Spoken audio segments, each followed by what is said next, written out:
मेरा नाम सुभाष है और जो कहानी मैं सुनाने जा रहा हूँ वो सिर्फ खून के रिश्तों की नहीं है, बल्कि उस पल की है जब अपनों के चेहरे से मुखौटे उतरते हैं और इंसान पहली बार सीखता है कि कौन अपना है और कौन सिर्फ नाम का है। देखो, ये जज्बाती ड्रामा और मगरमच्छ के आंसू मेरे सामने मत बहाया करो। मेरे पास तुम्हारे इन रोज रोज के बेकार खर्चों और कभी ना खत्म होने वाली बीमारियों के लिए फूटी कौड़ी भी नहीं है। उनकी आवाज में ना गुस्सा था, न थकान, बस एक ठंडी बेरहम बेरुखी थी। ये गाड़ी मैंने अपनी मेहनत की कमाई से ली है, कोई डाका नहीं डाला जो तुम्हें एक एक पैसे का हिसाब दूं। और खबरदार, जो अब तुमने मेरे या मेरी पत्नी के सामने अपनी दवाई का रोना रोया, दफा हो जाओ मेरी नजरों के सामने से।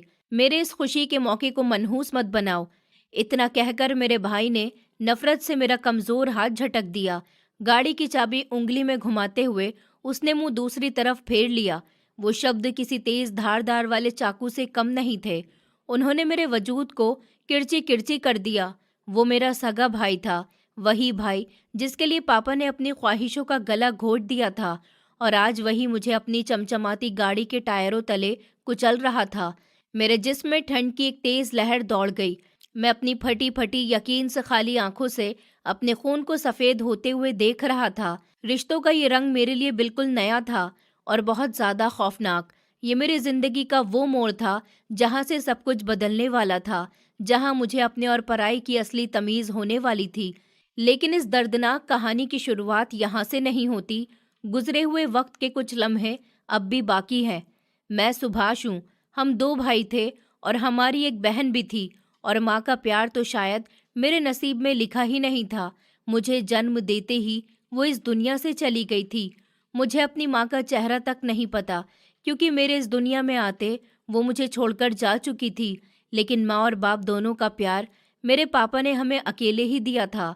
पापा की दुनिया, उनका सुकून, उनकी जिंदगी, बस हम तीनों ही थे। मेरा बड़ा भाई मुझसे और बहन से उम्र में काफी बड़ा था।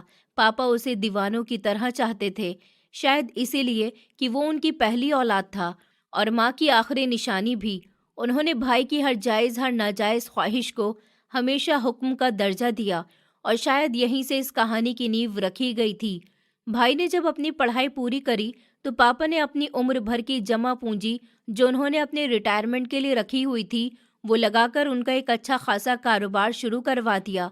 मुझे याद है, पापा अक्सर शाम के वक्त भाई के सर पर प्यार से हाथ रखकर कहते थे कि बेटा, तुम घर के बड़े बेटे हो, मेरे बाद तुम ही इस घर के बड़े होगे। तुमने ही इन दोनों छोटे बहन भाइयों का ख्याल रखना है, ये तुम्हारी जिम्मेदारी है। उनको कभी बाप की कमी महसूस मत होने देना।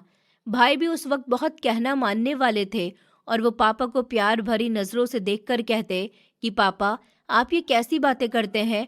आपका साया हमारे सर पर हमेशा बना रहे। आप फिक्र नहीं करिए। सुभाष और मेरी गुड़िया तो मेरी जान है। मैं अपनी जान दे सकता हूँ, पर उन पर बिल्कुल भी कोई आँच नहीं आने दूंगा। मैं कभी आपको शिकायत का मौका भी नहीं दूंगा। इन बातों को सुनकर मुझे भाई पर बहुत प्यार आता था, लेकिन फिर वक्त का पहिया घूमने लगा। बहन की शादी हुई तो वो अपने घर चली गई। कुछ ही टाइम बाद उसके पति को बाहर कंट्री में नौकरी मिल गई थी और वो वहीं पर शिफ्ट हो गई, जिसकी वजह से हमारा उससे कांटेक्ट बहुत कम हो गया। पापा हम दोनों भाइयों की तरफ से सुकून से थे कि जिंदगी अपनी रूटीन पर ठीक चल रही है, मगर कुदरत को शायद कुछ और ही मंजूर था। इम्तिहान तो अभी शुरू होने ही वाला था। जब मैं 12 साल का हुआ तो एक अजीब सी बीमारी ने मुझे आ घेरा। शुरू में तो ये मामूली सा बुखार और खांसी ही लगता था, पर फिर ये मेरी जान का रोग बन गया। मेरा जिस्म हर वक्त तपता रहता और हड्डियों में दर्द रहने लगा। पापा मेरी हालत देखकर बहुत ज्यादा परेशान हो जाते थे। वो रातों को जागकर मेरे सिरहाने पर बैठे रहते। सुभाष बेटा, तुमने दवाई खाई है ना? दर्द कम हुआ या नहीं? वो रात के पिछले पहर मेरे पास बैठकर मेरा माथा सहलाते हुए पूछते। उनकी आंखों में बहुत ज्यादा फिक्र होती थी। मैं कमजोरी से अपने सूखे हुए होठों पर मुस्कुराहट लाने की कोशिश करता कि जी पापा, मैंने खा ली थी, बस जरा सी थकावट है, आप परेशान नहीं हो, सो जाइए। मगर वो थकावट नहीं थी, बल्कि मेरा जिस्म अंदर ही अंदर घुल रहा था, जैसे कि दीमक लकड़ी को चाट रही हो। पापा मुझे लेकर शहर के सबसे बड़े अस्पताल गए तो डॉक्टर ने मेरे कई टेस्ट किए, और जब रिपोर्ट आई तो डॉक्टर के चेहरे पर परेशानी की गहरी लहर दौड़ गई। वो पापा को एक तरफ कोने में लेकर गए और काफी देर तक उनसे हल्की आवाज में बातें करते रहे। मैं दूर से ये सब देख रहा था कि पापा के चेहरे का रंग उड़ा हुआ था, उनके कंधे झुक गए थे, लेकिन जब वो पलटकर मेरे पास आए तो उनके चेहरे पर एक जबरदस्ती की मुस्कुराहट थी। डॉक्टर क्या कह रहा था पापा? कोई खतरे की बात तो नहीं? मैंने मासूमियत से उनका चेहरा देखते हुए पूछा था। पापा ने मेरे बालों में उंगलियां फेरते हुए अपनी नम आंखों को छुपाते हुए कहा कि कुछ नहीं बेटा, बस मामूली सी कमजोरी है और खून की कमी है। डॉक्टर ने कहा है कि तुम जल्द ही ठीक हो जाओगे, बस ठीक से इलाज करवाना पड़ेगा और ताकत की खुराक भी खानी होगी।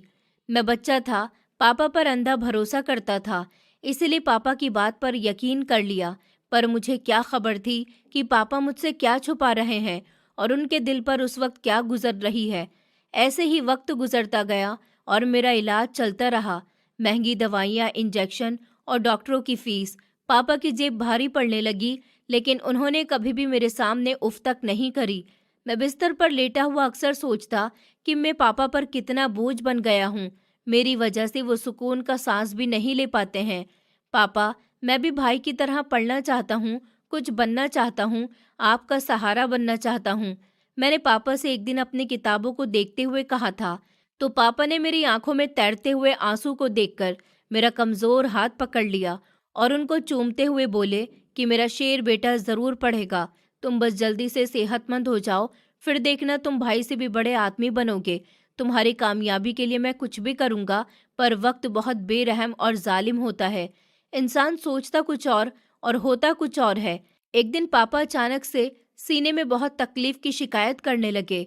हम उनको संभाल भी नहीं पाए, अस्पताल ले जाने की मोहलत तक नहीं मिली कि वो हमें रोता बिलखता हुआ छोड़कर इस दुनिया से हमेशा के लिए चले गए। शायद वो मेरी बीमारी और घर के बिगड़ते हुए हालात का बोझ अपने कमजोर दिल पर ले गए थे। बाप का साया सर से उठना क्या होता है, ये मुझे उस मनहूस दिन समझ आ गया था। मुझे लगा कि जैसे मेरे सर से छत और पैरों के नीचे से जमीन छिन गई है। मैं उस दुनिया में बिल्कुल बेसहारा हो गया था। मेरी बहन दूसरी कंट्री में मजबूरी की वजह से वक्त पर नहीं पहुंच सकी। फिर भाई ने पापा के अंतिम संस्कार का इंतजाम किया। वो 2-3 दिन तक घर पर ही रहे, लोगों के सामने रोते भी रहे और दुखी भी नजर आए, लेकिन उसके बाद वो दोबारा से अपने कारोबार और दुनियादारी में ऐसे मगन हो गए थे कि जैसे कुछ हुआ ही नहीं हो। पापा के जाने के बाद मेरी जिंदगी नर्क जैसी बन गई। अब मेरी दवाइयों का खर्चा भाई को उठाना था, जो उन पर पहाड़ जितना भारी था। शुरू के कुछ दिन तो खामोशी ही रही। मेरी दवाइयाँ खत्म हो गई थी और मेरी तबीयत तेजी से बिगड़ रही थी। मैंने बहुत हिम्मत जमा करके अपने दिल को मारा और भाभी से बात करी। भाभी, मेरी दवाई खत्म हो गई है, मैंने कल भी नहीं खाई थी। भाई से कहिए कि आज वापसी पर लेकर आ जाएं। मेरी इस बात पर भाभी ने माथे पर तेवर चढ़ाकर मेरी तरफ देखा और बर्तन जोर से सिंक में पटकते हुए बोली, तुम्हारे भैया के पास कोई पैसों का पेड़ नहीं लगा हुआ जो तुम पर लुटाते रहेंगे। पहले ही कारोबार में बहुत नुकसान हो रहा है और ऊपर से तुम्हारी रोज रोज की नई फरमाइशें। इतनी महंगी दवाइयाँ कहाँ से आएंगी? क्या घर बेच दे तुम्हारे चक्कर में? पर भाभी, डॉक्टर ने कहा है कि दवाई खाना जरूरी है, वरना इन्फेक्शन फैल जाएगा और तबीयत और ज्यादा खराब हो जाएगी।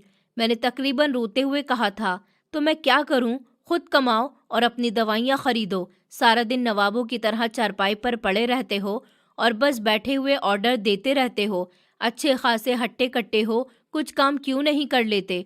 भाभी के शब्द मेरे दिल पर जहर की तरह लग रहे थे। मैं काम कैसे करता? मैं तो चलने से भी लाचार था, बेबस और लाचार था। मैं 9th क्लास का स्टूडेंट था। मैं तो पढ़ना चाहता था, मगर इतना कमज़ोर हो गया था कि स्कूल जाने की भी हिम्मत नहीं रही थी। घर में चारपाई पर पड़ा मैं सारा दिन खाली छत को घूरता रहता। दिसंबर की ठंड का मौसम शुरू हो गया था। मेरे कमरे में हीटर तो दूर की बात, ओढ़ने के लिए ठीक सा मोटा सा कंबल भी नहीं था। बुखार की तेजी और कमरे की ठंडी हवा ने मिलकर मेरे जिस्म को झंझोड़ दिया था। मुझे जरा सी भी हरारत महसूस नहीं हो रही थी। दांत कट कटा रहे थे और मैं दरवाजे की तरफ ही देख रहा था कि शायद भाई को मेरा ख्याल आ जाए, शायद उनको पापा का वादा याद आ जाए। शाम के वक्त घर के बाहर एक नई गाड़ी के आने की जोरदार आवाज सुनाई दी। P P. मैंने कांपते हुए हाथों से अपने पतले से कंबल को अपने पास लपेटा और दीवार का सहारा लेकर घसीटते हुए कमरे से बाहर निकल गया। भाई घर में दाखिल हो रहे थे। उनके चेहरे पर खुशी की ऐसी चमक और गुरूर था जो मैंने बहुत टाइम से नहीं देखा था। उनके हाथ में मिठाई का एक बहुत बड़ा और महंगा डिब्बा था। अरे सुनती हो, कहाँ हो? सब जल्दी से बाहर आ जाओ, भाई ने खुश और चहचहाते हुई आवाज लगाई। भाभी किचन से हाथ साफ करती हुई जल्दी से बाहर निकली और भाई के चेहरे की खुशी देखकर वो भी मुस्कुराने लगी। क्या बात है जी, आज तो बड़ा खुश नजर आ रहे हैं, आपका चेहरा भी चमक रहा है, सब खैर तो है? भाभी ने चहककर उम्मीद भरी नजरों से पूछा था। भाई ने मिठाई का डिब्बा उनकी तरफ बढ़ा दिया और फख्र से सीना चौड़ा करके कॉलर ठीक करते हुए बोले कि मुंह मीठा करो मैडम और ऊपर वाले का शुक्र करो, मैंने नई गाड़ी खरीद ली है, बिल्कुल ब्रांड न्यू टॉप मॉडल है, बाहर खड़ी हुई है, देखो जरा उसकी चमक। ये सुनकर मेरी आंखें फटी की फटी रह गई। मेरा दिमाग सुन्न हो गया था। जिस भाई के पास मेरी जिंदगी बचाने वाली दवाई के लिए कुछ 1000 रुपए तक नहीं थे, जो कारोबार में नुकसान का रोना रो रहे थे, उन्होंने आज लाखों रुपए की गाड़ी खरीदी थी। मेरे पैरों के नीचे से जमीन निकल गई। मुझे यकीन ही नहीं आ रहा था कि ये वही भाई है जिसको पापा ने मेरी जिम्मेदारी सौंपी थी। भाभी ने खुशी से तालियां बजाईं और डब्बा खोलकर एक बड़ा सा लड्डू भाई के मुंह में दे दिया। वाह, ये तो बहुत बड़ी खुशखबरी है, मुबारक हो। नजर नहीं लगे किसी को मेरी गाड़ी को। भाभी की खुशी बहुत ज्यादा थी। वो भूल गई थी कि इस बैठक के एक कोने में कोई मौत और जिंदगी की जंग में भी खड़ा हुआ है। मैं अपने बेजान जिस्म के साथ घसीटता हुआ धीरे धीरे कदम बढ़ाता भाई के पास गया। मेरी हिम्मत जवाब दे रही थी, पर मुझे अपनी जिंदगी की भीख मांगनी थी। भाई, मेरी कांपती हुई आवाज उनकी हंसी और खुशी के शोर में दब गई थी। भाई ने मुड़कर मेरी तरफ देखा तो उनकी मुस्कुराहट फौरन से गायब हो गई और माथे पर नागवारी के बल पड़ गए। क्या बात है, अब तुम्हें क्या तकलीफ है? रंग में भंग डालने के लिए आ गए हो? भाई का लहजा फौरन से सख्त और रूखा हो गया था। भाई, मेरी दवाइयाँ खत्म हो गई हैं, कई दिन से मैंने नहीं खाई हैं और मुझे दवाई के लिए पैसे दे दीजिए। मेरी हालत बहुत ख़राब हो रही है, मुझे लग रहा है कि अब मैं नहीं बचूंगा। मैंने हाथ जोड़कर आंखों में आंसू लिए हुए मिन्नतें करी थी तो भाई ने नफरत से मुझे ऊपर से लेकर नीचे तक देखा, जैसे कि मैं कोई भिखारी हूँ। मेरे पास पैसे नहीं हैं, मैंने अभी अभी गाड़ी खरीदी है, सारे पैसे इसमें लग गए और अभी इसकी किश्तें भी देनी बाकी हैं। किश्तों पर ली है मैंने ये गाड़ी, मेरे सर पर इतना बोझ है, गाड़ी का रजिस्ट्रेशन, इंश्योरेंस और तो मैं अपनी बेकार की दवाइयों की पड़ी हुई है। भाई ने बिना किसी शर्मिंदगी के साफ साफ इनकार कर दिया। मेरी आंखों में आंसू तैरने लगे थे। बेबसी ने मुझे घेर लिया। भाई, मगर आपने तो पापा से वादा किया था ना? अभी मैं इतना ही बोल पाया था कि भाभी जो लड्डू खा रही थी बीच में बोल पड़ी। बस बस, पापा का नाम लेकर जज्बाती बातें मत करो। ये खुद हट्टा कट्टा जवान आदमी है, क्या खुद नहीं कमा सकता है? बस बहाने हैं काम चोरी के, जो आपके पैसों पर मजे करना चाहता है। बीमारी का तो बस ड्रामा है, ड्रामा है ताकि मुफ्त की रोटियां तोड़ सके। भाभी की ये बातें जहर में घुली हुई थी। मैं हैरान था कि कोई औरत जो खुद एक माँ है, वो इतना पत्थर दिल कैसे हो सकती है। भाई मेरी तरफ देखकर और ज्यादा कड़वाहट से बोले कि देख छोटे, सुन लिया तुमने सच? मेरे पास कोई फालतू पैसा नहीं है, तुम्हारे सामने गाड़ी खरीद कर लाया हूँ। अब इसका पेट्रोल और किश्तें पूरी करूँ या फिर तुम्हारे इलाज के नखरे उठाऊँ? अगर जिंदा रहना है तो खुद कुछ करो। अगले ही दिन मैंने देखा कि भाई भाभी और बच्चों को लेकर इस नई गाड़ी में एसी चलाकर वो लोग शॉपिंग करने जा रहे थे। जब वो शाम को वापस आए तो उनके हाथों में ब्रांडेड शॉपिंग के बैग्स का ढेर था। भाभी बच्चों के लिए नए नए महंगे कपड़े और खिलौने लेकर आई थी और भाई अपने लिए महंगी घड़ी और जूते लेकर आए थे। ये सब देखकर मुझे बहुत ज़्यादा दुख हुआ। मेरा दिल खून के आंसू रो रहा था, मेरा जिस्म मेरा साथ छोड़ रहा था। मुझे लगा कि अब मेरी मौत बस करीब है। इस घर में मेरे लिए कोई भी जगह नहीं बची थी। उस रात मुझे ठंड इतनी ज़्यादा महसूस हुई कि बर्दाश्त से बाहर लग रही थी। मेरा जिस्म बर्फ की सिल्ली बन रहा था। मैंने कांपते हुए अपने पुराने जंग लगे संदूक को खोला ताकि उसमें से कुछ गर्म पहनने को मिल सके। वहां पर मुझे सबसे नीचे दबा हुआ अपना एक पुराना सा स्वेटर मिला जो पापा ने मुझे 3 साल पहले दिवाली पर लाकर दिया था। उस स्वेटर को देखते ही पापा की याद मुझे बुरी तरह से तड़पा गई थी। वो स्वेटर अब मुझे काफ़ी छोटा हो गया था और कोहनियों से जगह जगह से घिस भी गया था, लेकिन मेरे पास इसके सिवा कोई भी चारा नहीं था। पापा की मौत से पहले भी मैं अक्सर ही इसको पहनता था। इसमें पापा की खुशबू और उनके प्यार की हरारत महसूस होती थी। मैंने कांपते हुए वो तंग और छोटी सी स्वेटर सर से गुजारी। वो मेरे जिस्म पर बुरी तरह से कस गई थी और सांस लेना भी अब भारी लग रहा था, मगर मेरे ठंड से बचने का यही एक आखिरी सहारा था। मैंने अपने कांपते हुए नीले पड़ते होठों को ठंड से बचाने के लिए स्वेटर की जेब में हाथ डाला। जैसे ही मैंने दाएं जेब में हाथ डाला तो मेरी उंगलियों से कोई सख्त और ठंडी चीज टकराई तो मैं चौंक गया। अरे, ये क्या चीज है? मैंने अपनी मुट्ठी बंद करी और हाथ बाहर निकाला। मेरी हथेली पर दो छोटी सी चाबियां पड़ी हुई थी और एक पुरानी मुड़ी हुई पर्ची भी बाहर आ गई थी। मैं हैरत से उन चाबियों को देखने लगा। मैंने तो इस स्वेटर में कभी कोई चाबी नहीं डाली थी और ना ही ये घर के किसी ताले की थी। फिर ये कहाँ से आई? मैंने कांपते हुए हाथों से उस पर्ची को खोला। उस पर शहर के बाहर का एड्रेस लिखा हुआ था और नीचे पापा की कांपती हुई जानी पहचानी से लिखाई में कुछ लिखा हुआ था। सुभाष बेटा, जब तुम पर ये घर तंग होने लगे तो तुम इस एड्रेस पर चले जाना। वहां पर तुम्हारे लिए बहुत बड़ा इनाम इंतजार कर रहा है। ये पढ़कर मैं हक्का बक्का रह गया। ये क्या मामला था? पापा ने ये कब लिखा और ये चाबियां किस चीज की हैं? क्या पापा जानते थे कि मेरे साथ ये सब कुछ होने वाला है? मेरे दिमाग में हजारों तरह के सवाल आने लगे थे, पर एक बात तय थी कि ये पापा का मेरे लिए कोई आखिरी मैसेज था। अंधेरे समुद्र में डूबते हुए को तिनके का सहारा मिल गया था, एक ऐसी उम्मीद की किरण जो मुझे इस अंधेरे और बेइज्जती से निकाल सकती थी। मैंने उस पर्ची को मुट्ठी में दबा लिया और फैसला कर लिया कि मुझे इस पते पर जाना है। शायद वहां मेरे लिए कोई ऐसा सहारा हो जो मुझे इस बेइज्जती से भरी जिंदगी से छुटकारा दिला सके। मैंने अपने कमजोर पड़ते हुए जिस्म को मुश्किल से खड़ा किया। टांगों में जान भी नहीं थी, लेकिन उम्मीद की एक किरण ने मुझे सहारा दे रखा था। मैं खामोशी से घर से निकला।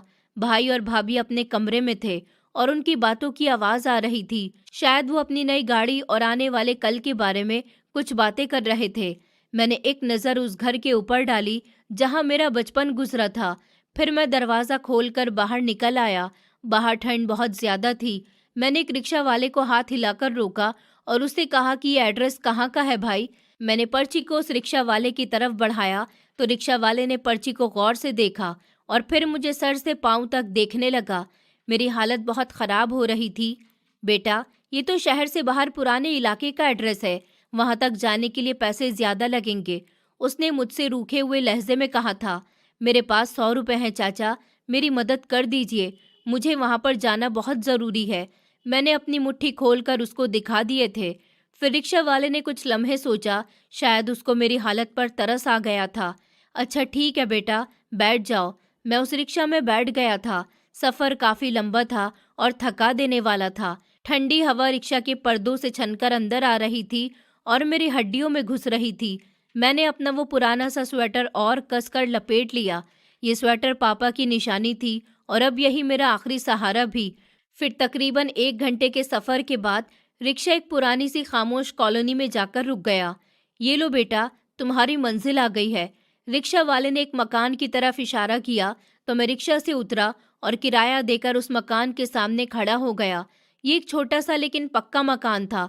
दीवारों का प्लास्टर कहीं कहीं से झड़ गया था और गेट पर जंग लगा हुआ था, लेकिन ये मकान वीरान होते हुए भी एक अजीब से अपनेपन का एहसास दिला रहा था। मैंने दरवाजे पर लगा हुआ बड़ा सा ताला देखा। मेरे दिल की धड़कनें तेज हो गईं। क्या ये चाबी सच में इस ताले की है? मैंने कांपते हुए हाथों से जेब से चाबी निकाली। मेरे हाथ इतनी तेजी से कांप रहे थे कि चाबी ताले के सुराख तक ले जाना भी मुश्किल लग रहा था। ऊपर वाले, मेरी मदद करना। मैंने ये बात दोहराई और ऊपर वाले से प्रार्थना मांगी और चाबी ताले में घुमाई। एक क्लिक की आवाज आई और फिर ताला खुल गया। मेरे आंसू एकदम से बहने लगे थे। ये घर मेरे पापा ने मेरे लिए खरीदा। वो जानते थे कि मेरे साथ क्या होने वाला है। मैंने गेट को खोला और अंदर दाखिल हो गया। बैठक में सूखे पत्ते बिखरे हुए पड़े थे और मिट्टी की तह जमी हुई थी। मैंने मकान को देखा और 2 कमरे, एक छोटा सा किचन था। सब कुछ बंद और खामोश था, लेकिन यहाँ पर मुझे भाई के घर जैसे घुटन सी महसूस नहीं हो रही थी। मैं कुछ देर वहाँ पर गुमसुम सा खड़ा रहा। मुझे समझ में नहीं आ रहा था कि मैं खुश हूँ या फिर रोऊं। मैंने दोबारा से ताला लगाया और वहां से एक और रिक्शा लेकर वापस भाई के घर की तरफ चला गया। जब मैं घर पहुंचा तो शाम गहरी हो गई थी। मुझे माहौल में तनाव महसूस हुआ। ड्राइंग रूम में भाई गुस्से से टहल रहे थे और भाभी किसी गहरी सोच में खोई हुई थी। जैसे ही भाई की नज़र मेरे ऊपर पड़ी, वो मेरी तरफ आए। उनकी आंखों में खून उतरा हुआ था। कहाँ पर चले गए थे तुम सुबह से? और ये क्या बकवास है? भाई ने मेरे मुंह पर कुछ कागज दे मारे। मैं घबरा गया। मैंने नीचे गिरने वाले कागज को उठा लिया, जो इस मकान के कागजात थे। मैं अभी देख कर आया था। कहाँ से मिले आपको भाई? ये तो। उन्होंने मुझे छुपा दिया और मेज पर मुक्का मारा। मैं आज पापा के कमरे में कुछ पुरानी फाइल ढूंढ रहा था कि मुझे उनके संदूक से ये कागज मिले। देखो जरा, पापा ने चुपके से एक पूरा मकान तुम्हारे नाम कर दिया था। मेरे साथ इतना बड़ा धोखा हुआ। सारी जिंदगी मैंने कारोबार संभाला और जायदाद इस निखट्टू के नाम कर दी। भाई का लहजा जहर से भरा हुआ था। नहीं भाई, ऐसी कोई बात नहीं है। ये तो शायद दुश्मनों ने मेरी बीमारी की वजह से। मैंने सफाई देने की कोशिश करी। अपनी बकवास बंद करो। तुम्हारी बीमारी का तो बस बहाना था। तुम और पापा दोनों मिले हुए थे। मैं बेवकूफ था जो समझता रहा कि पापा मेरे साथ हैं। उन्होंने मेरी कमाई से चोरी छुपे पैसे निकालकर ये मकान खरीदा और मुझे खबर नहीं होने दी। भाई ने मेरा गिरेबान पकड़ लिया। मैं कमजोरी की वजह से उनके हाथों में झूल गया। देखो सुभाष, मुझे अब इस घर में तुम्हारी ये मनहूस शक्ल बर्दाश्त नहीं, क्योंकि पापा ने तुम्हारा बंदोबस्त कर दिया है और मेरे साथ दगा करी है। तो अब मेरा इस घर पर पूरा हक है। इस घर की एक एक ईंट मेरी मेहनत की कमाई से लगी हुई है। भाई ने मुझे झटका देकर पीछे धकेल दिया। भाभी जो अब तक खामोश होकर देख रही थी, अब बोल पड़ी। बिल्कुल ठीक कह रहे हैं आप। इसने और आपके पापा ने हमें बेवकूफ़ बनाया। जब इसका अपना घर मौजूद है तो ये यहाँ पर हमारे सर पर क्यों सवार है? इसको कहिए कि वहीं पर जाकर रहे। वैसे भी इसकी बीमारी से मेरे बच्चे डरते हैं। भाभी की बातें मेरे दिल को चीर गईं। भाई, ऊपर वाले के लिए ऐसा नहीं करिए।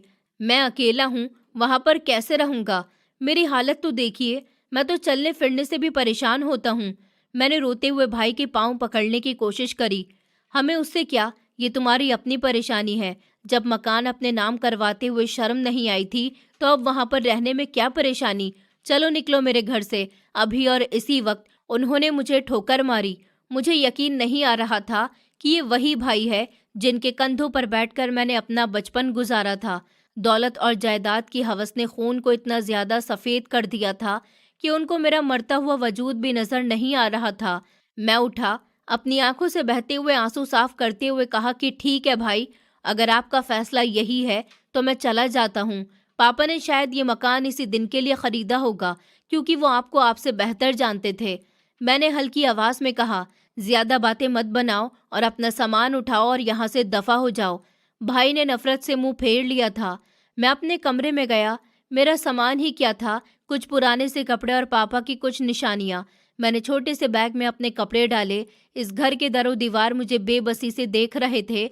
यहाँ पर मैं पला बड़ा था, मगर आज ये घर मुझे अजनबी सा लग रहा था। मैंने बैग कंधे के ऊपर लटकाया और बाहर आ गया। भाई और भाभी अभी ड्राइंग रूम में बैठे हुए थे, पर किसी ने भी मुड़कर मुझे नहीं देखा। मैंने आखिरी बार उस घर को देखा और दरवाजे से बाहर निकल आया। बाहर अंधेरा छा चुका था। ठंड पहले से ज्यादा बढ़ गई थी। मेरा जिस्म बुखार से तप रहा था और टांगें कांप रही थी, लेकिन अब मेरे पास कोई और ठिकाना नहीं था। मैंने सड़क पर आकर एक रिक्शा रोका। वो मकान जो कुछ देर पहले मुझे वीरान सा लग रहा था, अब मेरा आखिरी सहारा बन गया था। जब मैं दोबारा से उस पुराने मकान के सामने पहुंचा, तो रात का सन्नाटा हर तरफ छाया हुआ था। गली में कोई भी रोशनी नहीं थी, सिर्फ चांद की हल्की सी रोशनी मकान के दरो दीवार पर पड़ रही थी। मैंने जेब से वही चाबी को निकाला और हाथ अभी भी कांप रहे थे, लेकिन अब इस बार डर की जगह एक अजीब सा सुकून भी था। ताला खोलने की आवाज रात की खामोशी में गूंज गई। मैं अंदर दाखिल हुआ। घर बिल्कुल खाली और ठंडा सा था। फर्श पर ठंडक थी जो जूते के जरिए मेरे पैरों तक पहुंच रही थी। मैंने अपना बैग कोने में रख दिया और वहीं फर्श पर बैठ गया। मेरे पास बिछाने के लिए भी कोई बिस्तर नहीं था और ना ही ऊपर से ओढ़ने के लिए कोई कंबल था। मैंने अपना वही पुराना सा स्वेटर और कसकर अपने ऊपर लपेट लिया। ये मकान पुराना जरूर था और यहाँ पर किसी सहूलत का नामो निशान तक नहीं था, पर यहाँ मुझे धुतकारने वाला भी कोई नहीं था। ये छत मेरी थी। यहाँ पर मैं अपनी मर्जी से सांस ले सकता था। भाई की बातें मेरे दिमाग में हथौड़े की तरह बज रही थी। ये घर अब मेरा है, क्योंकि इस पर मेरी कमाई लगी हुई है। उनकी ये बात मुझे सोने ही नहीं दे रही थी। क्या सच में पापा ने भाई के पैसे चोरी किए थे? नहीं, मेरे पापा ऐसा नहीं कर सकते। वो तो हमेशा भाई की ईमानदारी की कसम खाते थे। फिर उन्होंने ये सब क्यों किया और ये मकान खरीदकर छुपाकर क्यों रखा? इन सवालों के जवाब मुझे नहीं मिल रहे थे।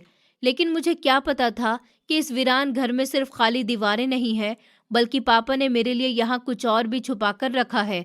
मेरी नज़र सामने वाली दीवार के ऊपर पुरानी सी लकड़ी की अलमारी पर पड़ी, जो अंधेरे में काली सी लग रही थी। मुझे याद आया कि मेरे पास दो चाबियां थीं। एक तो मैंने बाहर के गेट पर इस्तेमाल कर ली थी, मगर दूसरी चाबी किस चीज़ की थी? क्या वो इस अलमारी की चाबी थी? मेरे दिमाग में एक धमाका सा हुआ। अगर वो चाबी इस अलमारी की है, तो उसके अंदर क्या है? मैंने अपनी जेब से दूसरी चाबी निकाली और अंधेरे में टटोलता हुआ उस अलमारी की तरफ बढ़ने लगा। अंधेरे में मेरा वजूद कांप रहा था और हाथों में मौजूद वो दूसरी चाबी मुझे किसी अनजानी मंजिल का पता दे रही थी। मैंने हिम्मत जमा करी और दीवार का सहारा लेते हुए उठकर खड़ा हो गया। मेरे कदमों में कपकपाहट थी, लेकिन एक अनदेखी ताकत मुझे उस अलमारी की तरफ खींच रही थी। कमरे में फैली चांदनी ने अलमारी के ताले को रोशन कर रखा था। मैंने कांपते हुए हाथों से चाबी को ताले के सुराख में डाल दिया। दिल की धड़कनें इतनी ज्यादा तेज थी कि मुझे अपने कानों में सुनाई दे रही थी। एक हल्की सी क्लिक की आवाज आई और ताला खुल गया। मैंने एक लंबी सी सांस ली और अलमारी का पल्ला धीरे से खोल दिया और दरवाज़ा खुलते ही एक अजीब सी खुशबू मेरी नाक से टकराई। ये वही खुशबू थी जो पापा के कपड़ों से आई थी।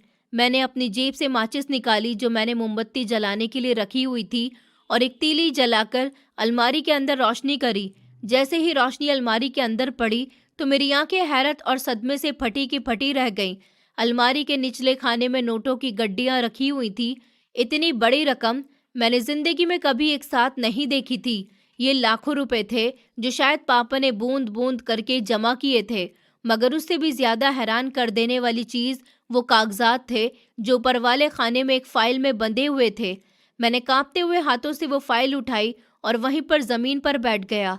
माचिस की तीली बुझ गई तो मैंने दूसरी जलाई और वहीं करीब पड़ी हुई एक टूटी हुई मोमबत्ती को रोशन कर लिया। मैंने फाइल खोली तो सबसे पहले कुछ स्टाम्प पेपर सामने आए। मैंने पढ़ना शुरू करा तो मेरे पैरों के नीचे से जमीन निकल गई। ये उन दुकानों के कागजात थे जो शहर के बाजार में थी और जिनमें से एक दुकान पर भाई अपना कारोबार कर रहे थे। मेरे दिमाग में धमाके होने लगे। ये क्या है? मैंने खुद से ही कहा। उस कागजात पर साफ साफ लिखा हुआ था कि ये तीनों दुकान सुभाष यानी कि मेरे नाम है। मेरे भाई जिस दुकान को अपनी मिल्कियत समझते थे और जिसके गुरूर में वो मुझे जूते की नोक पर रखते थे, वो दरअसल कानूनी तौर पर मेरी मिल्कियत थी। आपने ऐसा क्यों किया था? उन्होंने भाई को ये सब क्यों नहीं बताया? मैं इन्हीं सोच में खोया हुआ था कि फाइल के बीच में से एक नीले रंग का लिफाफा नीचे गिर गया। मैंने झुककर वो लिफाफा उठाया। इस पर पापा की कांपती हुई लिखाई में लिखा हुआ था, सिर्फ मेरे बेटे सुभाष के लिए। मेरे आंसू सब्र के सारे बंधन तोड़कर बहने लगे। ये पापा का आखिरी खत था। वो बाप जो मुझे अकेला छोड़ गया था, आज इस तरह से मुझसे बात कर रहा था। मैंने कांपते हुए हाथों से उस लिफाफे को खोला और उसमें रखा कागज बाहर निकाला। आंसुओं की वजह से मुझे धुंधला दिखाई दे रहा था, मगर मैंने अपनी आंखों को रगड़ लिया और पढ़ना शुरू किया। मेरे प्यारे बेटे सुभाष, अगर तुम ये खत पढ़ रहे हो तो इसका मतलब ये है कि मैं अब इस दुनिया में नहीं रहा हूँ और तुम इस घर में पहुँच चुके हो जो मैंने तुम्हारे लिए छुपाया था। मुझे माफ़ कर देना बेटा कि मैंने तुम्हें तुम्हारे भाई और भाभी के रहमो करम पर छोड़ दिया, लेकिन मेरे पास इसके सिवा कोई चारा भी नहीं था। मैं जानता हूँ कि तुम्हारे दिल में बहुत से सवाल होंगे कि मैंने ये सब छुपाकर क्यों रखा। बेटा, मैं एक बाप हूँ और बाप अपनी औलाद की रग रग को जानता है। मैंने तुम्हारे भाई की नीयत को बहुत पहले ही भांप लिया था। दौलत की हवस ने उसको अंधा कर दिया। जब तुम्हारी बीमारी शुरू हुई और डॉक्टर ने खर्चा बताया था तो मैंने तुम्हारे भाई से मदद मांगी। मुझे लगा कि वो बड़ा भाई है, तुम्हारे लिए सब कुछ कुर्बान कर देगा, लेकिन उसके जवाब ने मुझे जीते जी ही मार दिया था।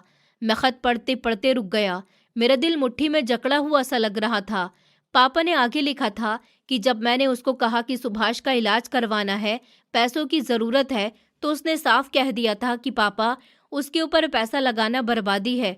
उसकी बीमारी का इलाज नहीं है, ये कुछ महीनों का ही तो मेहमान है, तो हम इस पर अपनी जमा पूंजी, अपने पैसे क्यों खराब करें? डॉक्टर तो बस पैसे बनाने के लिए उम्मीद दिलाते ही रहते हैं, तो इसका मतलब ये थोड़ी है कि हम अपने सारे पैसे लुटा दें। भाई की ये बातें पढ़कर मुझे लगा कि जैसे किसी ने मेरे सीने में चाकू घोंप दिया हो। वो मेरा सगा भाई मेरी ही मौत का इंतजार कर रहा था ताकि इसको मेरे हिस्से के पैसे मिल सके। मुझे उसके व्यवहार पर इतना दुख नहीं हुआ था कि जितना पापा की बेबसी के ऊपर हुआ। पापा ने और लिखा था कि बेटा, मैं इस वक्त खामोश हो गया था क्योंकि मैं तुम्हारे भाई से लड़कर तुम्हें नहीं खोना चाहता था। मैं जानता था कि अगर मैंने उस वक्त इसको जायदाद से बेदखल कर दिया तो वो गुस्से में तुम्हें भी नुकसान पहुंचा सकता है। इसीलिए मैंने खामोशी से ये फैसला किया था। डॉक्टर ने मुझे बताया कि तुम्हें ब्लड कैंसर है, पर यह लाइलाज नहीं है। ब्लड कैंसर, ये शब्द मेरे कानों से टकराया। मुझे अब तक सिर्फ यही पता था कि मुझे कोई गहरा इन्फेक्शन है, पर यह कैंसर था, ये मुझे आज पता चला। मौत का डर मेरे अंदर तैरने लगा, लेकिन पापा के अगले शब्दों ने मुझे हौसला दिया था। डॉक्टर कहते हैं कि अगर ठीक से इलाज हो तो तुम बिल्कुल ठीक हो जाओगे। इस इलाज में कुछ साल लगेंगे, पर बहुत सारा पैसा खर्चा होगा, पर तुम सेहतमंद हो जाओगे। मैं जानता था कि तुम्हारा भाई मेरे बाद तुम्हारा इलाज नहीं करवाएगा और तुमको मरने के लिए छोड़ देगा। इसलिए मैंने अपनी जिंदगी में ही तुम्हारे लिए सब कुछ कर दिया था। अलमारी में रखे हुए पैसे तुम्हारे इलाज के लिए हैं। तुम सबसे पहले शहर के बड़े अस्पताल जाओ और अपना इलाज शुरू करवाओ। इन पैसों को संभाल कर खर्च करना, ये तुम्हारी जिंदगी की कीमत है। मैं फूट फूट कर रो पड़ा। पापा ने मेरी जिंदगी के लिए क्या कुछ नहीं सोचा था। वो जानते थे कि उनके जाने के बाद मेरा क्या हाल होगा। खत का अगला हिस्सा पढ़कर मेरे होश उड़ गए थे। और हाँ बेटा, वो दुकानें जो मैंने तुम्हारे नाम करी हैं, उनके बारे में पता नहीं चलने देना जब तक तुम अपने पैरों पर खड़े नहीं हो जाओ और बिल्कुल सेहतमंद नहीं हो जाओ। तब तक अपनी ताकत को छुपाकर रखना। तुम्हारा भाई समझता है कि वो कारोबार का मालिक है और उसको यही समझने देना। जिस दिन तुम सेहतमंद हो गए उस दिन वो कागज उसको दिखाना, ताकि उसको पता चल सके कि जिस भाई को उसने बोझ समझा था वही दरअसल सब चीजों का मालिक है। मैंने उस खत को सीने से लगा लिया। पापा के प्यार ने मुझे हैरान कर दिया था, लेकिन अभी सदमे की आखिरी किश्त बाकी थी। फाइल के आखिर में कुछ पुरानी सी मेडिकल रिपोर्ट्स भी पड़ी हुई थी। मैंने सोचा कि शायद ये मेरी पुरानी रिपोर्ट्स हैं, मगर जब मैंने नाम पढ़ा तो वहां पर मेरा नहीं बल्कि पापा का नाम लिखा हुआ था। ये पापा की रिपोर्ट्स क्यों हैं? मैंने हैरत से रिपोर्ट्स खोली। उस पर लिखी हुई तारीख 2 साल पुरानी थी। रिपोर्ट के ऊपर बड़े बड़े शब्दों में लिखा हुआ था, ब्रेन ट्यूमर एडवांस स्टेज। मेरे हाथों से कागज छूट कर गिर गए। कमरे में खौफनाक सी खामोशी छा गई। मेरे पापा को ब्रेन ट्यूमर था। उन्होंने कभी भी नहीं बताया, कभी उफ तक नहीं करा। मुझे याद आया कि अक्सर रातों को पापा अपना सर पकड़कर बैठ जाया करते थे, और जब मैं उनसे पूछता था तो कहते थे कि बस थकावट है या गैस का दर्द हो रहा है। मैंने जल्दी से रिपोर्ट के साथ रखे डॉक्टर का नोट पढ़ा। मरीज को फौरन से ऑपरेशन की ज़रूरत है, वरना जान को खतरा है। ऑपरेशन और इलाज का खर्च 15 लाख रुपए है। तारीख वही थी जब मेरी बीमारी का पता चला था और पापा मुझे पहली बार हॉस्पिटल लेकर गए थे। सब कुछ शीशे की तरह अब साफ होने लगा था। पापा के पास 2 रास्ते थे, या तो वो अपना ऑपरेशन करवा लेते या फिर मेरा इलाज शुरू करवा देते। उनके पास इतनी रकम भी नहीं थी कि दोनों का इलाज हो सकता। उन्होंने अपनी जिंदगी के बदले में मेरी जिंदगी का सौदा कर लिया। पापा, आपने ये सब क्यों किया? अब मैं बुरी तरह से रोने लगा। खाली कमरे में मेरी आवाज गूंज रही थी। आपने मुझे बचाने के लिए खुद को मार दिया। आप खुद इतना दर्द सहते रहे, चुपचाप मौत की तरफ बढ़ते रहे ताकि मैं जी सकूं, और मैं नादान समझता रहा कि आप सिर्फ मेरे लिए परेशान हो रहे हैं। पापा, आप जानते थे कि वो इस दुनिया में नहीं रहेंगे। वो जानते थे कि उनका ट्यूमर बढ़ रहा है और वो मौत के मुंह में ही जी रहे हैं, लेकिन उन्होंने अपना इलाज नहीं करवाया। उन्होंने वो सारे पैसे जमा कर लिए, ये दुकान बचाई, ये घर खरीदा और ये नकद रकम जोड़ी ताकि जब वो मर जाएं तो उनका बेटा अपना इलाज करवा सके। मुझे अब समझ आ गया कि पापा की मौत अचानक से नहीं हुई थी, बल्कि वो एक कुर्बानी थी जो उन्होंने मेरे लिए दी थी। वो दर्द की तेजी से बेहोश होकर कोमा में चले गए और फिर कभी नहीं जागे। जाते जाते भी उन्होंने सिर्फ मेरी फिक्र करी थी।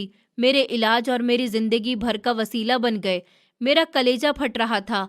गम और पछतावे की आग मुझे जला रही थी। काश मैं उस वक्त समझ सकता, काश मैं पापा को जबरदस्ती अस्पताल ले जाता, पर अब पछताने के सिवा क्या बचा था। वो बाप अपना फर्ज निभाकर जा चुका था, और जो कहते हैं कि बाप का साया घना होता है, आज मुझे उस साये की कीमत पता चल रही थी। उन्होंने धूप में जलकर मुझे छांव दी थी। मैं काफ़ी देर तक वहीं ज़मीन पर पड़ा हुआ रोता रहा। मैं वहाँ ठंड से ठिठुर रहा था, मगर अंदर लगी हुई आग ने मुझे गर्म कर रखा था। मोमबत्ती खत्म होने वाली थी और उसकी आखिरी लो फड़फड़ा रही थी। मैंने अपने आप को संभाल लिया।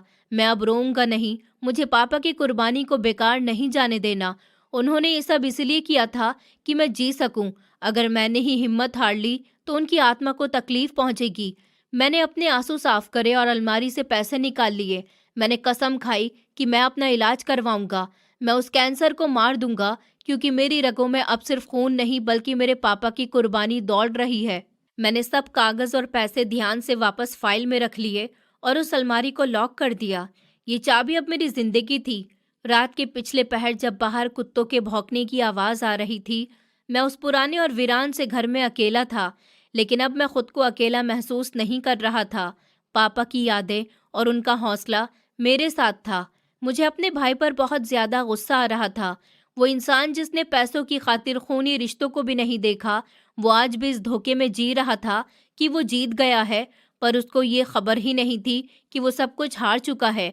और उसकी वो गाड़ी जिस पर वो इतना इतराता है, वो मेरे पैसों की है। वो दुकान जहाँ पर वो बैठकर हुक्म चलाता है, वो मेरी है। और जिस घर से उसने मुझे निकाला है, वो पापा की मजबूरी थी। मगर पापा ने लिखा था कि अभी खामोश रहना, इसलिए फिलहाल मुझे सब्र करना था। मुझे पहले अपने पैरों पर खड़ा होना था। सुबह की पहली किरण के साथ ही मैंने फैसला कर लिया था कि मैं आज ही हॉस्पिटल जाऊंगा। मैं अपने टूटे हुए वजूद को समेटूंगा और एक नई जंग लड़ूंगा। वो जंग जो मेरे पापा मेरे लिए अधूरी छोड़ कर गए थे। मैं खिड़की के पास खड़ा बाहर उगते हुए सूरज को देख रहा था। ये सूरज मेरे लिए एक नई उम्मीद लेकर उग रहा था। मैंने सोचा कि भाई को जब इस हकीकत का पता चलेगा तो उनका क्या हाल होगा।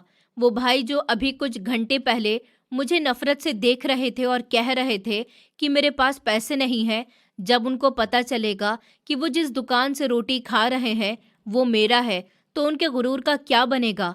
मगर अभी बदला लेने का वक्त नहीं आया था, अभी खुद को बचाने का वक्त था। मैंने अपना सारा सामान समेटा। अब मुझे इस घर को रहने के काबिल बनाना था और अपनी बीमारी से लड़ना था। पापा का खत मेरे सीने से लगा हुआ था। उनके शब्द मेरे कानों में गूंज रहे थे।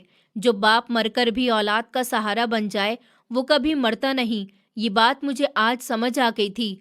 पापा, आप नहीं मरे, आप मेरे अंदर जिंदा हैं और मैं आपको जिंदा रखूंगा। मैंने अलमारी की तरफ एक आखिरी नजर डाली थी। ये सिर्फ लकड़ी का बॉक्स नहीं था, ये मेरे पापा का दिल था जो उन्होंने मेरे हवाले कर दिया था। मैंने दरवाज़ा खोला और बाहर बैठक में आ गया। ठंडी हवा ने मेरा स्वागत किया, मगर अब मुझे ठंड नहीं लग रही थी। मेरे अंदर एक लावा दहक रहा था, जिंदगी की ख्वाहिश का लावा। अभी मैं सोच ही रहा था कि अचानक से दरवाजे पर दस्तक हुई। मैं चौंक गया। इस वीरान जगह पर सुबह सवेरे कौन आ सकता है? क्या भाई को पता चल गया है? वो मुझे यहाँ से भी निकालने आए हैं? मेरे दिल में डर की एक लहर दौड़ गई थी, पर फिर मैंने चाबी को मुट्ठी में भींच लिया। अब यह मेरा घर था और यहाँ से मुझे कोई भी नहीं निकाल सकता। मैंने हिम्मत करी और दरवाजे की तरफ बढ़ने लगा। मैंने तेज आवाज में पूछा कि कौन है? बाहर से कोई जवाब नहीं आया, बस दोबारा से दस्तक हुई। मैंने कुंडी खोली और दरवाजा हल्का सा खोल लिया। बाहर जो मंजर था उसको देखकर मैं हैरान रह गया। सामने कोई अजनबी नहीं बल्कि पापा के पुराने दोस्त भूपेंद्र अंकल खड़े हुए थे। उनके हाथ में नाश्ते का एक टिफिन था और चेहरे पर वही प्यार था जो मैंने बचपन में देखा था। अरे अंकल, आप यहाँ? मैंने हैरत से पूछा तो उन्होंने मुस्कुराते हुए मेरे सर पर हाथ रख दिया। हाँ बेटा, तुम्हारे पापा ने मुझे वसीयत की थी कि जिस दिन मेरा सुभाष इस घर में आए तो उसको अकेला मत छोड़ना। मैं जानता था कि वो दिन आने वाला है। ये सुनकर मेरी आंखों में नमी तैरने लगी। पापा ने मेरे अकेलेपन का भी बंदोबस्त कर रखा था और उन्होंने मुझे नाश्ता करवाया। उनकी मौजूदगी ने मुझे एक नया हौसला दे दिया। अगले दिन मैंने पापा की वसीयत के मुताबिक काम करने का फैसला किया। मैंने अलमारी से कुछ पैसे निकाले और शहर के सबसे बड़े कैंसर हॉस्पिटल चला गया। डॉक्टर ने मेरे टेस्ट किए और पुरानी रिपोर्ट्स देखी। अरे नौजवान, तुम्हारा मर्ज तो बिगड़ चुका है, पर अभी भी उम्मीद बाकी है। इलाज महंगा है और तकलीफदेह है, पर तुमने हिम्मत नहीं हारी तो तुम कैंसर को मात दे सकते हो। डॉक्टर की बातों ने मेरे अंदर जीने की नई चिंगारी रोशन कर दी थी। मैंने अपना इलाज शुरू करवा दिया। कीमोथेरेपी के स्टेप बहुत ही तकलीफ दे थे। मेरे बाल झड़ गए, जिस्म बहुत ज़्यादा कमज़ोर हो गया और कई बार दर्द की तेज़ी से मैं चीख भी उठता था। लेकिन जब भी दर्द हद से ज़्यादा बढ़ता तो मैं पापा की वो ब्रेन ट्यूमर वाली बात याद कर लेता। मैं सोचता कि पापा ने उससे कई गुना ज़्यादा दर्द खामोशी से सह लिया था, सिर्फ इसीलिए कि मेरे पास इलाज के पैसे बच सकें। उनकी कुर्बानी मुझे टूटने नहीं देती थी। ऐसे ही वक्त गुजरता गया और मेरा इलाज जारी रहा। उस बीच में दुकानों के कागजात को अपने पास ठीक से रखा और भाई को खबर तक नहीं होने दी। मैं चाहता था कि पहले मैं अपने पैरों पर खड़ा हो जाऊं। तकरीबन 6 महीने बाद मेरी तबीयत कुछ संभलने लगी। डॉक्टर ने जो खुशखबरी सुनाई कि कैंसर काफ़ी हद तक ख़त्म हो रहा है और मैं ज़िंदगी की तरफ वापस आ रहा हूँ, पर इस बीच वो हुआ जिसका मुझे डर था। एक दिन भाई को कहीं से खबर मिल गई थी कि जिस दुकान पर वो कब्जा करके बैठे हुए हैं वो कानूनी तौर पर उनके नाम ही नहीं है। शायद उन्होंने दुकान को गिरवी रखने या फिर बेचने की कोशिश करी थी और वहीं से भेद खुल गया था। मैं घर के बैठक में बैठा हुआ धूप सेक रहा था कि अचानक से जोरदार तरीके से दरवाज़ा खुल गया। भाई आंधी और तूफान की तरह अंदर दाखिल हुए। उनका चेहरा गुस्से से लाल अंगारा हो रहा था और आंखें बाहर को उबल रही थी। ये क्या तमाशा है सुभाष? उन्होंने मेरे सामने आकर जोर से दहाड़ा। तुमने पापा के साथ मिलकर मेरे साथ इतना बड़ा फ्रॉड किया। जब वो दुकान जो मैं चला रहा हूँ वो तुम्हारे नाम कैसे हो गई? तुमने पापा को बहलाकर साइन करवाए होंगे क्योंकि वो बीमार रहते थे और तुम उनका फ़ायदा उठाते रहे हो। भाई का ये इल्ज़ाम सुनकर मेरा दिल खून के आंसू रो रहा था।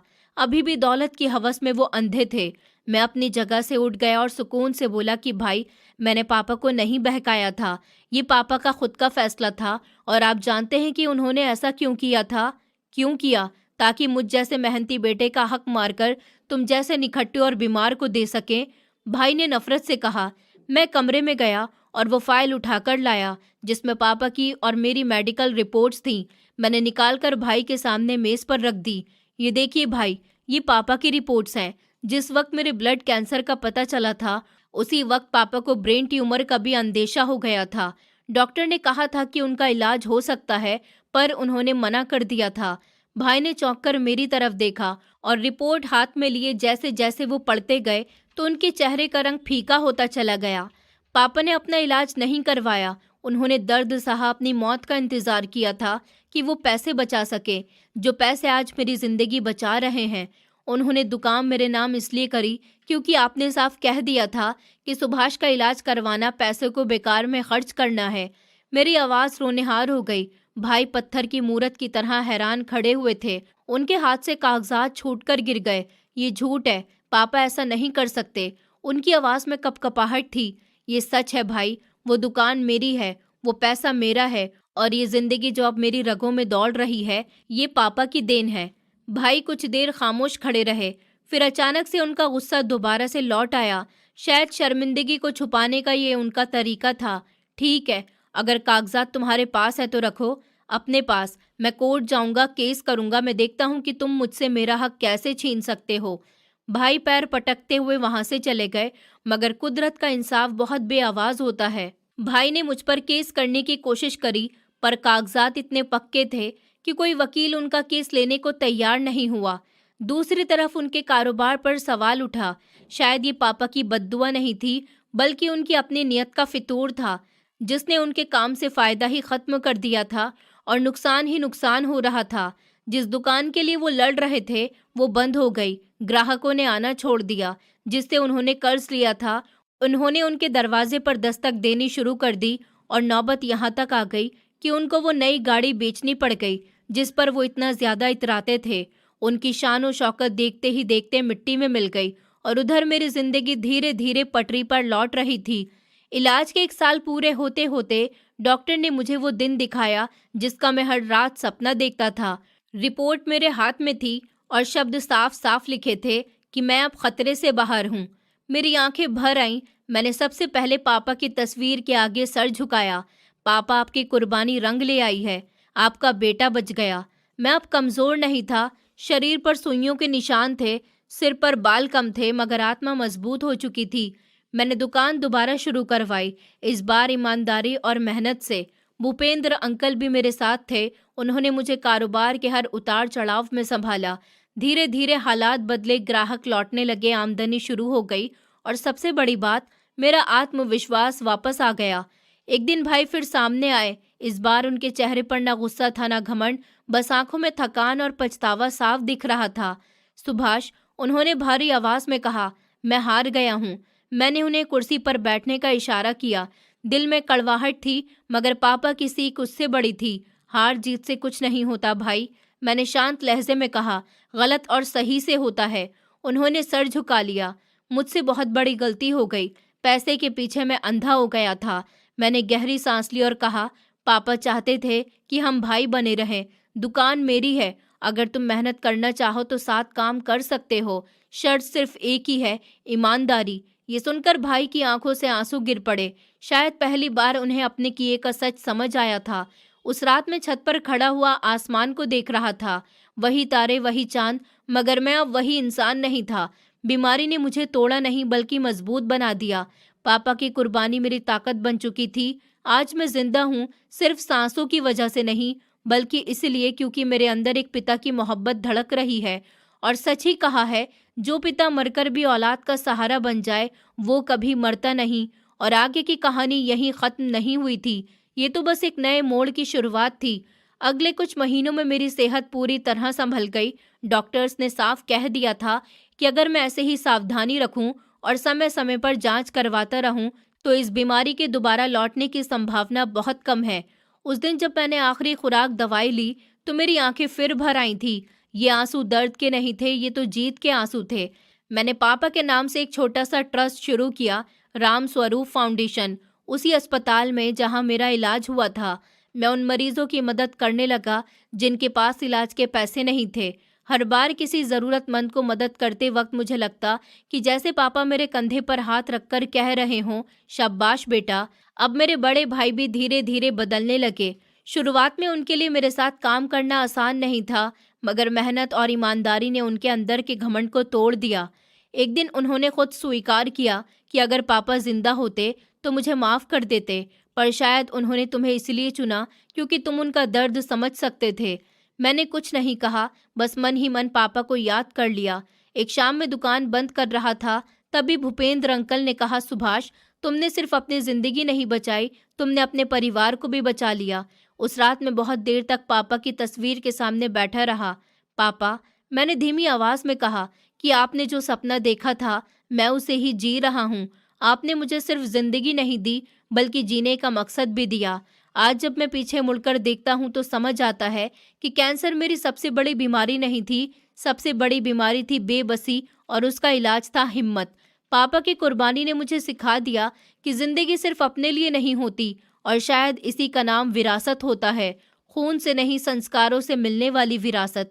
ये कहानी हमें सिखाती है कि जिंदगी में सबसे गहरी और सबसे पवित्र कुर्बानी एक पिता की होती है, जो अक्सर बिना किसी शिकायत, बिना किसी दिखावे के निभाई जाती है। एक बाप अपने हिस्से की खुशियां, आराम और यहाँ तक कि अपनी जान तक अपनी औलाद के बेहतर फ्यूचर के लिए कुर्बान कर देता है। वो जानता है कि वो खुद मौत की तरफ बढ़ रहा है, फिर भी चुप रहता है, क्योंकि उसके लिए उसकी संतान का जीवन उसकी अपनी जिंदगी से कहीं ज्यादा कीमती होता है। ऐसी कुर्बानी मरने के बाद भी जिंदा रहती है और औलाद की रगों में हौसले बनकर दौड़ती है।